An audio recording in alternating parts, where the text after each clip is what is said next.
Welcome everybody to number 2 of our Studio Chi. Super excited to have you back. I'm Brad Fennell. And I'm Tabitha.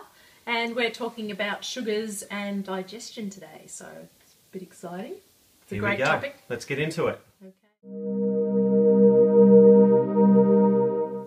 Okay, the digestive system. Okay, this is the place to start. Sugars. Yeah. Sugar. Chinese medicine. Chinese medicine. What we have to say about it. Yeah. Okay. And let's start with the 5 flavours in Chinese medicine. Because it's important to have a balance of all flavours. Yeah.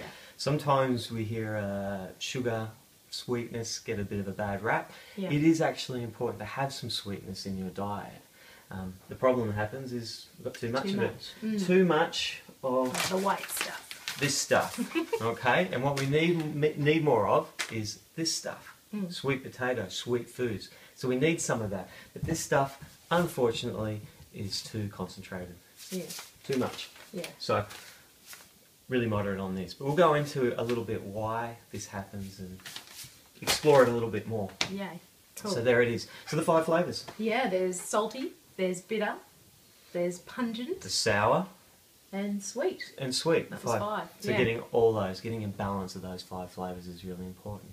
So before we go to foods and flavours, actually we should have thanked Amanda for asking this question. Great question. Great response. Second on the after libido. Yep. So. And there was a specific around sugar, fruits and vegetables, which is talking a lot about the glycemic index, the GI, and we're going to put a link up to that about certain foods that have higher and lower GIs. And that's particularly important for people like diabetics or if you're looking at a low GI diet. Yeah. But it's really good to get a list of that if you're interested in that. We'll put a link to that. Glycemic index is what happens to your blood when you eat food. Does it spike or does it just go fairly level? And there's a really good doco out at the moment. You can get it on iView and it's all about if you have fibre in your diet or if you have refined sugars and what it does to your gut flora. So that was on Catalyst, wasn't it? Yeah, Catalyst. Probably won't be up for that long. Yeah.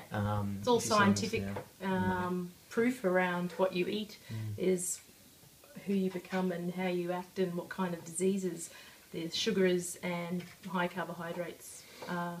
We might go into that a little bit more shortly about the gut flora as well and how it has a relationship to other parts of the body because that's really interesting, the sugar. So we'll go a little bit more into that as well. Yes.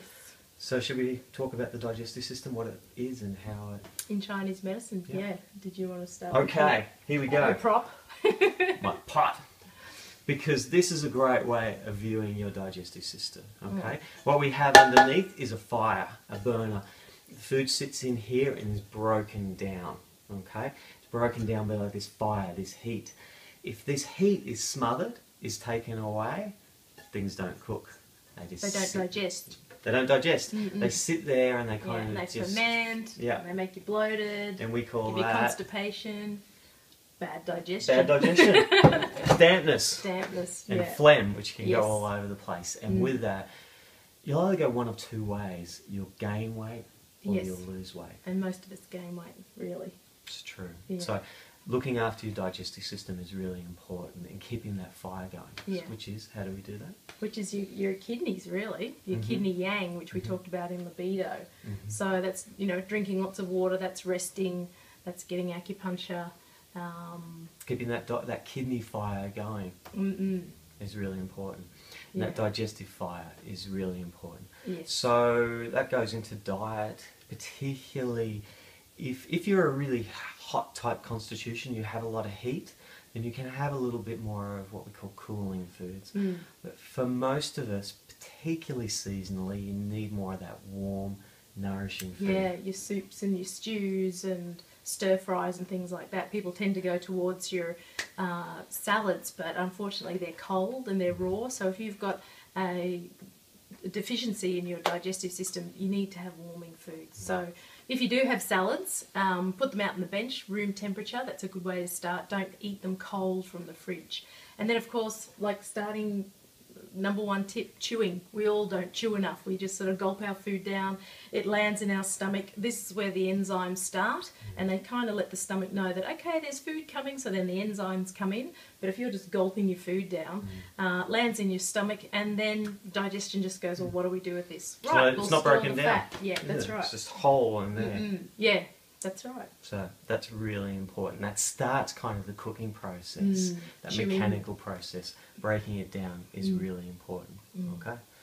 Good. And that's where acupuncture comes along, and we can help the digestive system with metabolism, with becoming stronger and breaking down the food. Really important, really important. Get that food breaking down. So often we see people saying, I want to lose weight, so I'm just eating salads. And then we ask them, how do you feel on that? And they say, dreadful. Bloated. You know, it's cold and it's winter. Yeah. And I really love these soups and stews and broths, that I'm eating these cold raw foods because I feel like I'm supposed to, but they don't make me feel good. So Chinese medicine is fundamentally all about how does it make you feel. So checking in with yourself, always looking at that. And if a certain food particularly makes you feel bloated, you need to look at it. Yeah, or constipated. Constipated, all that sort of stuff. Or diarrhea. Is really a lot of important. people don't, oh no, my digestion's fine, and then you start to ask them, so do you have any bloating? Do you have any acid reflux? Are you constipated? Are you going to the toilet once a day? That's like number 2s. Oh no, I don't go for 3 or 4 days. That's the digestion that's really slow, that won't help you lose weight, and your metabolism is really slow. And another really great question that I like to ask is, do you crave sugar? If you have a digestive weakness, you will tend to crave the white stuff. Yeah. Okay? Yeah. So that's a really big part, because the digestive system actually likes sweetness. But like we said, more of this, less of this is the way to go. Because what happens to sugar in the body? Here's the analogy. If we take that sugar and we put it in a pot with a little bit of water, it becomes this thick syrup. Now if we put some heat into that, it actually thickens up even more. Yeah, you know, coagulates. It does, becomes like this caramel. And this goes all through the body. Now this is where we were talking before about how the digestive system can affect all other parts of the body.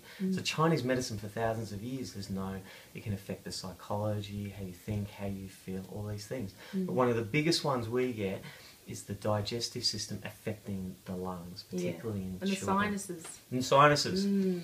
That's kind of mucus. a component of the lungs, and that coming out, that's phlegm.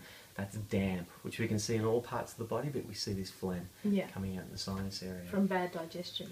It's really, really important. We see this with asthma, if there's a really phlegmy type. There's lots of different types of asthma, but that's one of them. So if there's asthma there, you need to really watch the sugars, okay?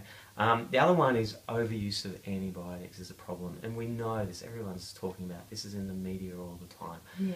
And antibiotics save lives, but overuse of them really knock out that gut flora. And that gut flora is really so important. It's so important, isn't it? It's the burning Yeah. process. Yeah. That, in a sense, is the fire, and taking that away will create problems and will create more of this phlegm in the body. In Catalyst, we're talking about that. They're only experimenting on mice. Yeah. But it was interesting to see when they worked on their gut flora that their lung capacity actually increased. And we were just saying, it's Chinese medicine. Okay, so there it is. The digestive system and sugar is done. Yeah, so if you've got any questions, drop us a line. We'd love to answer them. So keep them coming in. Next week we'll be back, so please remember to come on in and check it out again. And if you enjoyed this video, we'd love that you shared it out. Share it with your friends if you feel like there's someone who'd benefit from it. Hope you enjoyed, and we'll see you next week. Talk to you then. Bye. Bye.